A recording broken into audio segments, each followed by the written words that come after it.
I'm going to talk about how I died today, but when I tell you I'm dead, I don't want you to imagine that I somehow wrote this posthumously. I don't feel like it, but I look every bit as alive as you do, and I'm pretty sure if I went outside, I could act like it too. All except for 4 teeth that are slightly too perfect and slightly too sharp. I work as a programmer at a small tech startup on a coastal city in North America and north of California. I'm not going to get any more specific. I get nothing out of doing that.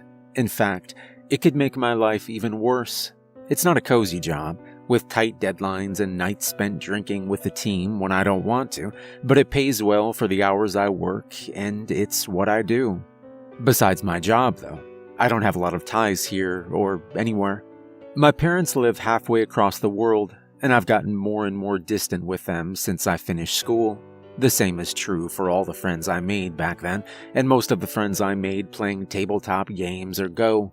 I don't have a good explanation for that, except that I don't get attached easily, and I'm usually willing to give up the attachments I do have if it goes that way. So I have a pretty plain life, all in all. My routine rarely changes, and other people rarely come in to break it up.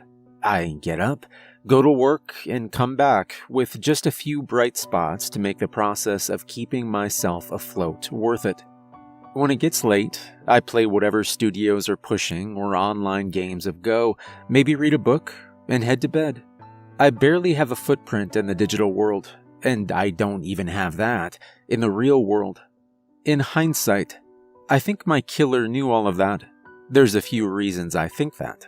A car that had never been in the parking lot before, with black tinted windows. The sound of the elevator down the hall going up and down throughout the evening. The light on my balcony turning on just as I was drifting off to sleep. I should have noticed all of these things before, not after getting bitten to death, but I doubt it would have helped. I was a meal, maybe even just a snack, to a predator that stalked me perfectly, start to end. And I've had hours to reflect on how there probably wasn't any way for me to be more than one of their kills. The thing about dying like that is you don't realize it at first. Even the touch of blood is a warm, comforting sensation, with none of the dampness or stickiness a human experiences. So, when my alarm went off at 5 o'clock in the morning, I'd never felt more comfortable. Without so much as turning my head, I stretched my arm out to grab my phone, hit snooze, and got some more sleep. Even then, it still took me a minute to realize my pillow was covered in my own drying blood, because the next time I woke up, I was blind. Everything had gone white, and my head spun so madly that it almost blocked out the pain that plastered itself across my face. I let out a hiss and jolted up before it could become a scream. Then I turned in place, and next to the usual suspect, I saw 2 things. 1, my own blood, in a pool across the bottom third of my pillow. And 2, the source of my pain, sunlight, filtering in past my blinds. I'm not stupid. No one in this situation would be stupid. Everyone's a skeptic these days, and people love to tell stories about vampires without actually thinking they're real. But we all know from those stories that sunlight kills them, and I can't think of any normal things, any diseases, any drugs that would do what the sun just did to me. So, I was already afraid. But my first response was stupid. I went about my routine, went into the kitchen, and had breakfast. It was unsatisfying. The butter on my toast was like glue. The normally crispy bacon tasted like rubber. My glass of orange juice was neither sweet nor sour, and none of the salt in my meal reached me. I tried a bit of everything, hoping beyond hope that this was some kind of weird episode. When I realized it wasn't, I nearly threw up. But here's the problem. I can't. To be honest, I still can't explain why, but I think vampires don't have stomach acid or bile. I haven't heard a single growl. Hell, my bones don't snap when I stretch, and I haven't ached at all. I think there's something else going on inside my body, something I obviously can't see, and something I don't want doctors to see. Something that makes me undeniably inhuman. I couldn't keep my head in the sand for much longer after that. When I opened one of my cupboards, the smell of garlic knocked me out for at least a couple minutes. I had to put on my face mask and desperately roll it into the garbage, then throw it out onto my balcony. It's still there, and I'm hoping nobody notices. So I cried for a while. That was the most normal part of my day, the fact I could do it, and how I cleaned up my tears after. All of this happened just today. If I seem calm about it, I'm not. I spent 10 minutes thinking, what am I going to do with work? I called in sick, but I can't make rent on my one-bedroom apartment if I don't work. And going to work means going out into the sun. I haven't experimented with that. I don't want to experiment with that. I can't quite call it a voice, but something inside me fears the sun.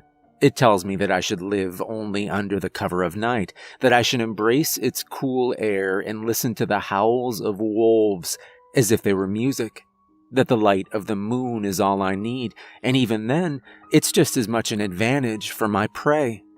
With thoughts like that in my head, it's hard to care about work, when my instincts as a human are being replaced by something colder, something deader. It's hard to panic in the face of danger. It's gotten harder now that I've turned all the lights out. I can see just fine without them. Doing it calmed whatever nerves I still have, and no one else is going to notice or mind. I don't think of myself as a good person. I think anyone who does is probably trying to sell you on them, to get you to trust them, or like them, or just to convince themselves they are. But I've done a few things right. I've never ignored strangers looking for directions. I've never hurt animals, and I've never killed anyone. But now, it's you or me. Either I drink the blood of the living, or I die for real. And I don't just know that from the stories. I tried browsing Reddit around noon, and I was hopelessly distracted. I found myself staring at images that were mostly brown or red.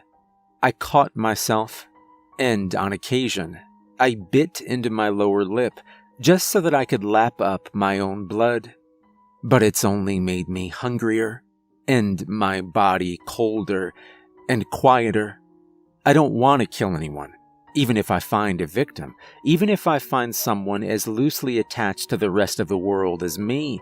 I'm not sure I'll be able to go through it. My killer was experienced. If I weren't a vampire now, I'd never know that they broke into my apartment. I'm not. But even then, even if I overcame that, I don't want to kill someone. I don't want someone to die like me, because of me. It's too much, and that's why I'd be better off dying. But there's one problem. I don't live alone. Marnie is the closest thing I have to a child, and from the way she behaves, you'd think she was. Every time I go to sleep, she's there, happy to join me and nest against my chest, lick my face, or knead the blanket over my legs. I never have breakfast without her looking up, alertly, when she hears the hiss of a can just opened. When I first found her, she was tottering through the thin gap between a pair of restaurants on a side street, concrete below her and brick around her. She couldn't have been more than 16 weeks old. She's the first pet I've ever had, and she meowed at me pleadingly, like she saw a replacement for the parent I was sure she'd lost. I knew I didn't have many options. So, I scooped her up in my arms. I decided against putting her in my shopping bag, and I brought her home as soon as I could. I went out after that, back into the rain, to get her milk and cat food. I honestly had no idea how to raise a cat. All I knew was that someone had to, or this kitten would die. But I did my best, and Marnie grew up to love me for it. She fears other animals and other people. When I have guests over, she crouches down under the bed, not an inch of her poking out, and watches our feet move from her position of safety. No treats, no kissing noises, no coaxing will bring her out. And the few encounters she's had with other cats and dogs, well, they've ended in hissing, swatting, and the occasional bit of blood.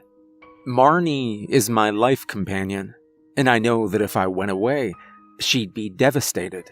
She's an adult now, and I know enough about cats to say that even if I found her the kindest owner, no matter how much I want to, she'd never fully overcome that loss. As I finish this post, I'm lying in bed, my blinds gratefully pulled up, now that the sun is down. She's purring happily on the pillow next to me. I still don't know how all of this will work. Will everyone I bite turn into a vampire, or just the people I end up killing? Am I going to develop powers, or will I have to rely on my fangs and research? When I think about it, maybe that'd be better. If I stay pretty much human, there's a good chance I'll die. I'll get arrested or shot, or staked by a vampire hunter, if they even exist. And the world will be a tiny bit safer. Except, no, that's not better, because Marnie's world won't be safer. It'll be dangerous and lonely and sad. I can't let that happen. I can't leave my cat without her caretaker, and if that means feeding on the lives of others, I'll do it.